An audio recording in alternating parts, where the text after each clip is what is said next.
Bueno, comenzamos con la última clase de sistemas energéticos y adaptaciones metabólicas. Acá lo que vamos a ver es con respecto a los ácidos grasos, es decir, las grasas, los lípidos y las proteínas, cómo funcionan los sistemas energéticos.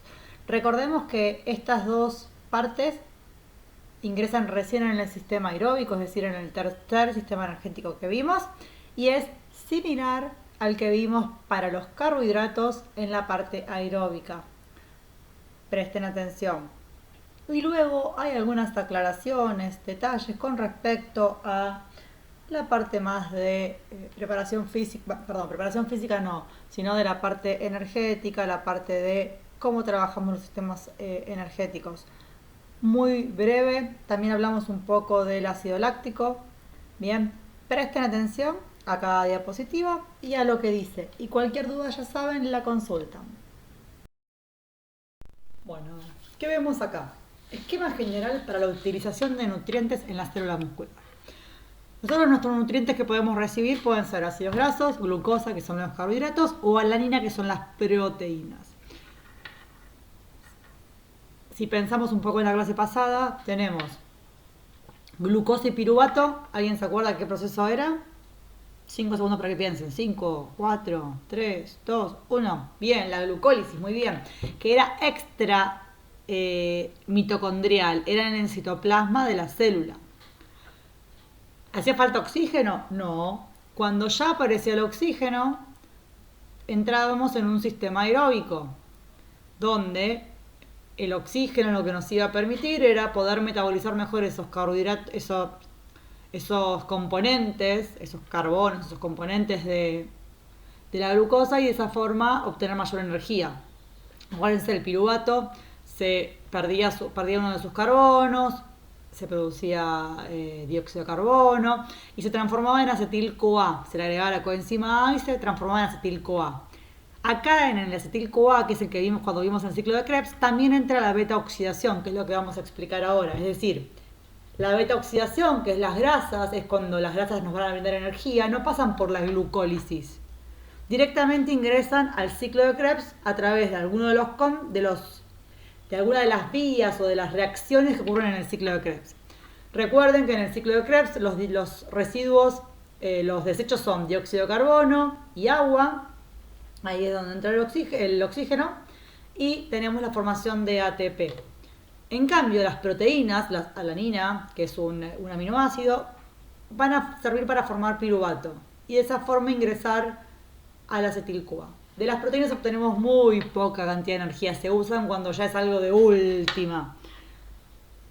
Así que ahora vamos a explicar estos dos procesos. Pero bueno, acá hay como un resumen de un libro, del Guyton, con respecto a la utilización de estos nutrientes. Bueno, acá lo que tenemos es el metabolismo de los lípidos. A ver, ¿qué son los lípidos? ¿Qué piensan ustedes? Bien, las grasas. Lo que comemos con grasa, algunas son más sanas que otras, eso ya lo saben. Después, cuando tenemos un exceso de glucosa, de carbohidratos, eso se me fue la palabra, se almacena en forma de grasas. Bien, grasas, colesterol, fosfolípidos y triglicéridos.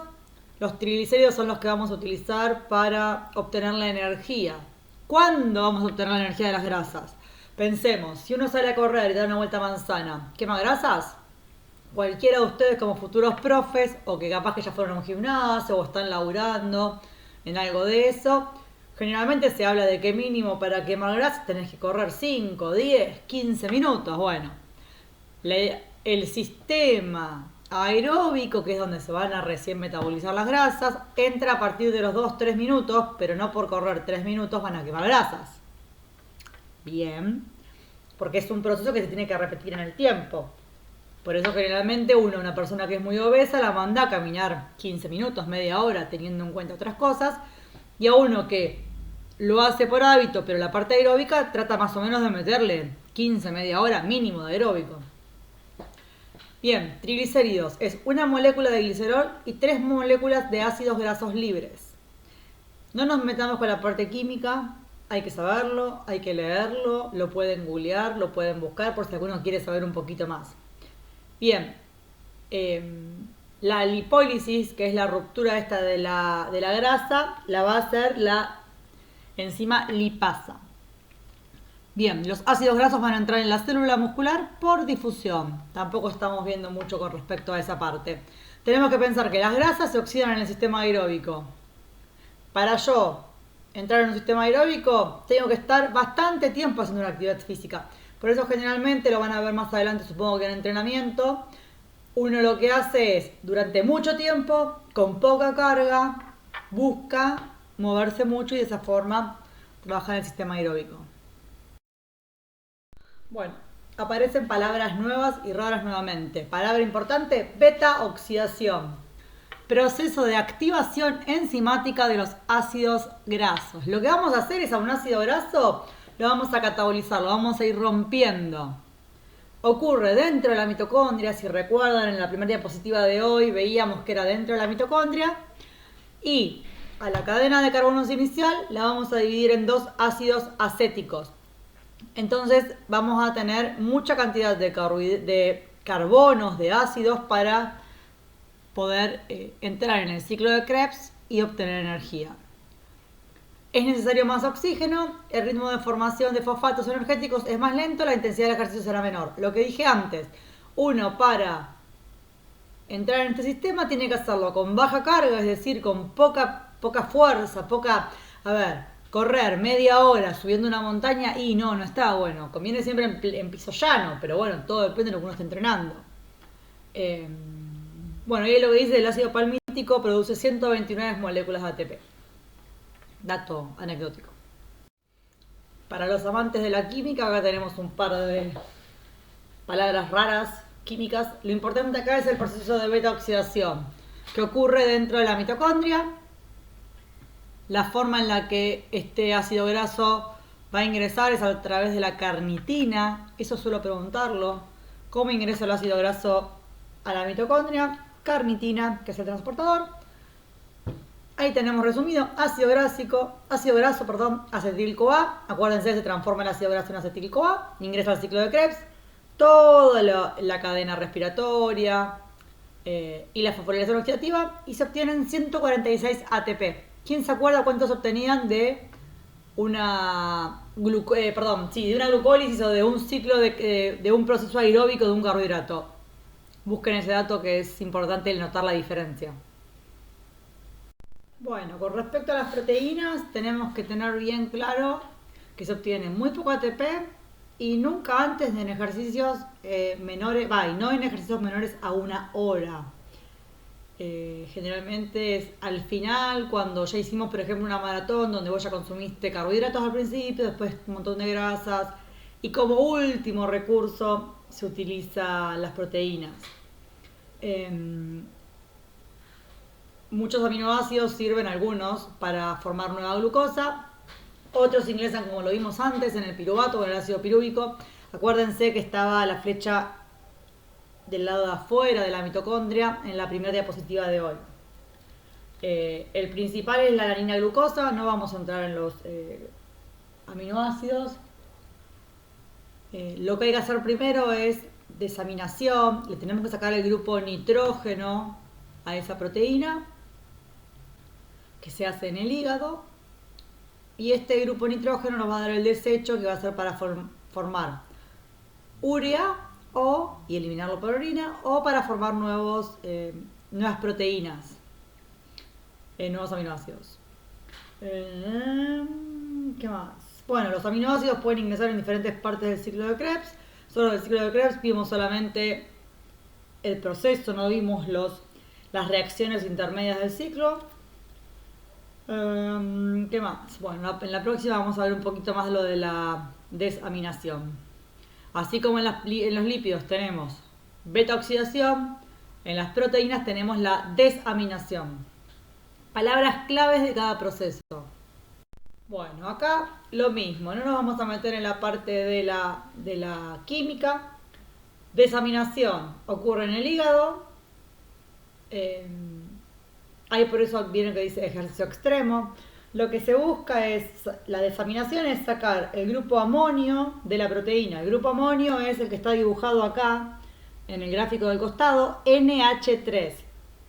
Y después ese grupo lo vamos a usar para formar urea o para eh, un nuevo aminoácido.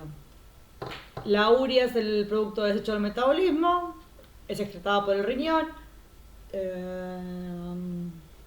Algo más.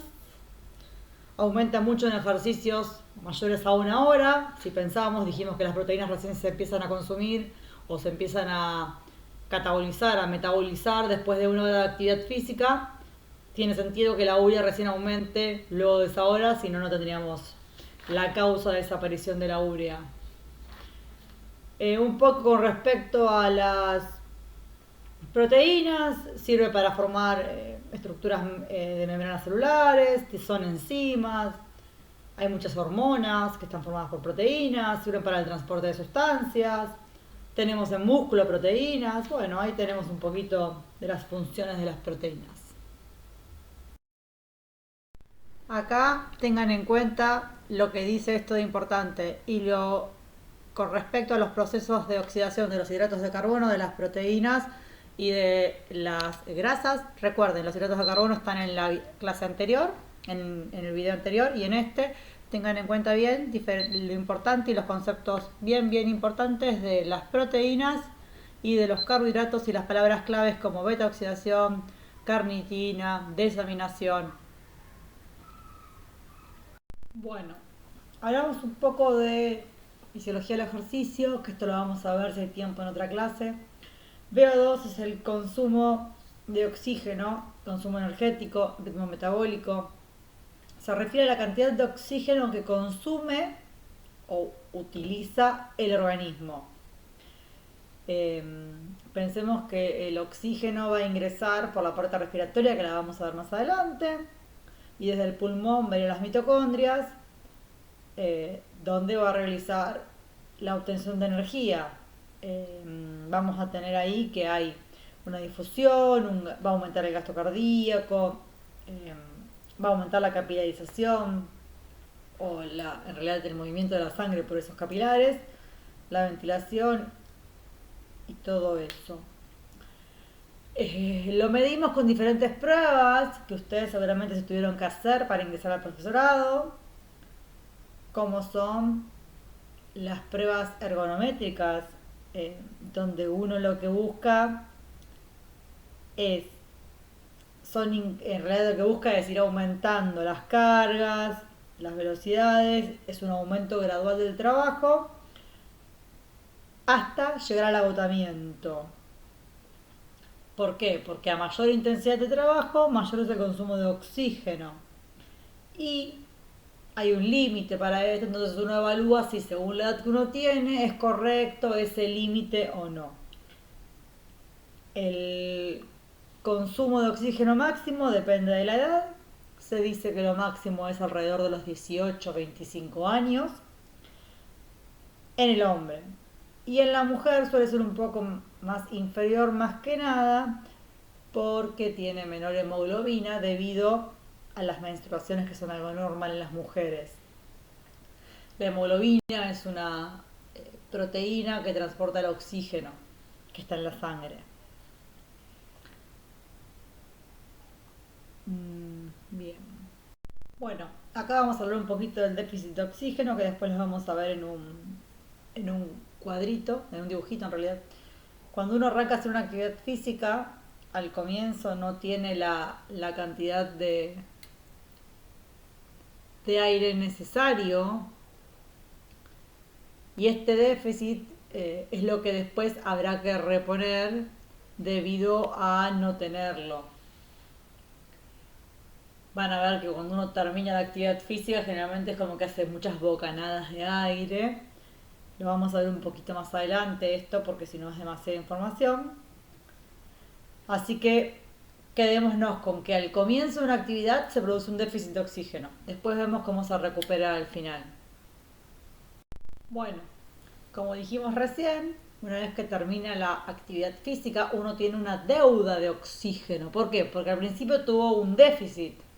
Entonces hay que reponer esa demanda que tuvimos en exceso al principio. Lo que vamos a hacer es eliminar el dióxido de carbono, que es, repito, esto lo vamos a volver a ver más adelante. El dióxido de carbono es lo que uno exhala, saca, cuando uno toma aire ingresa oxígeno, cuando uno exhala saca dióxido.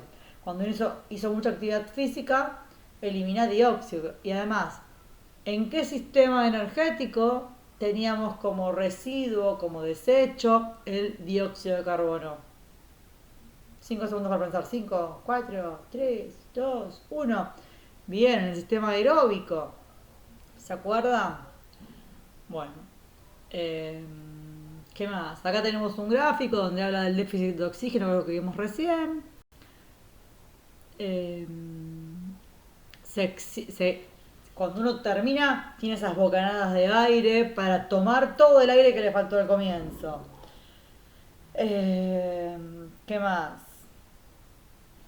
Bueno, por ahora nada más. Bueno, supongo que la palabra lactato le suena a algo. A mí me suena ácido láctico. Y con umbral de lactato, ahí tenemos que es el punto en el cual este lactato, este ácido láctico, comienza a acumularse por encima de los niveles de reposo. Bien, esto se da cuando la actividad es de intensidad creciente. ¿Qué más? Esto se da en un umbral, a ver, cuando estamos en algo anaeróbico y la intensidad del ejercicio ya excede la capacidad mía de recibir este lactato y eliminarlo en las vías que vamos a ir viendo.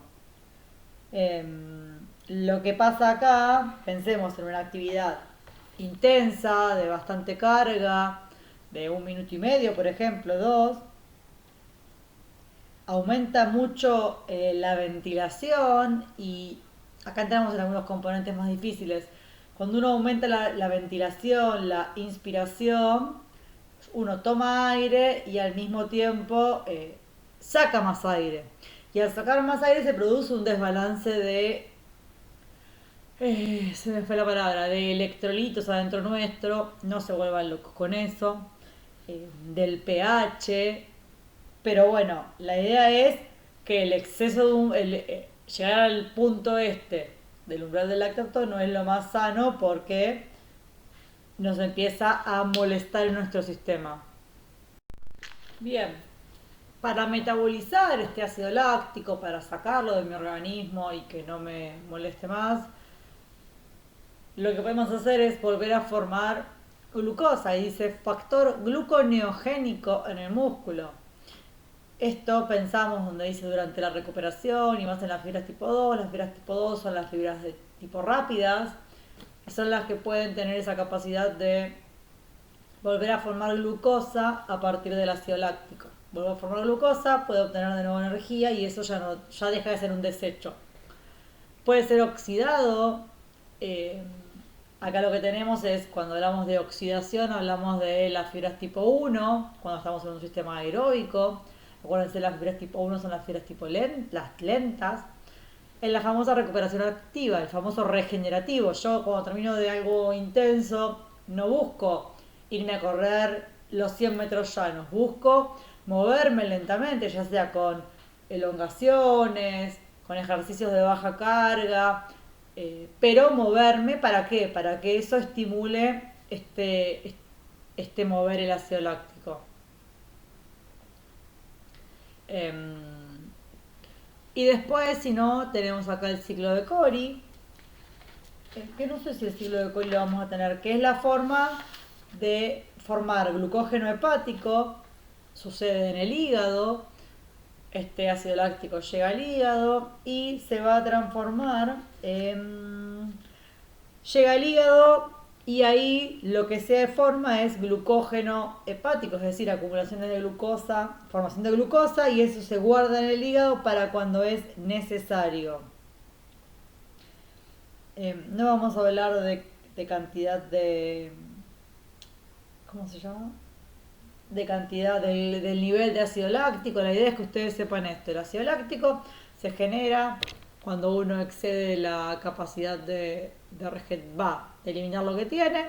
También se puede eliminar por orina el ácido láctico, no se olviden de eso. Es decir, lo podemos, eh, ¿cómo se llama? Lo podemos eliminar por orina, es importante eso. Bueno, a ver, fatiga. ¿A qué le suena fatiga? No sé la edad de ustedes, pero capaz que le suena al perro de los sargentos, pero no. Bien, sensación general de cansancio y reducción del rendimiento muscular. Eso es un poquito más específico. Hay una disminución aguda del rendimiento. ¿Qué pasa con nuestros sistemas energéticos? Se quedan sin sustrato. ¿Cuál es el sustrato más importante? La glucosa, bien. Se acumulan desechos metabólicos. Acá lo que vamos a tener es que aumentan los hidrógenos. ¿Se acuerdan que era lo que se eliminaba de las glucosas y los agarraban los nat y los fat? Va a bajar el pH y se produce una acidez en la sangre. Que como todos sabemos, todo lo ácido no es bueno. Esta acidez lo que va a producir, no se vuelvan locos con esto, es una disminución del calcio libre una disminución del calcio. Al haber menos cantidad de calcio, ¿qué es lo que vamos a tener complicado? Nuestra contracción muscular, porque ya sabemos que el calcio es quien se va a la troponina, saca la tropomiosina y todo lo que ya repasamos varias veces.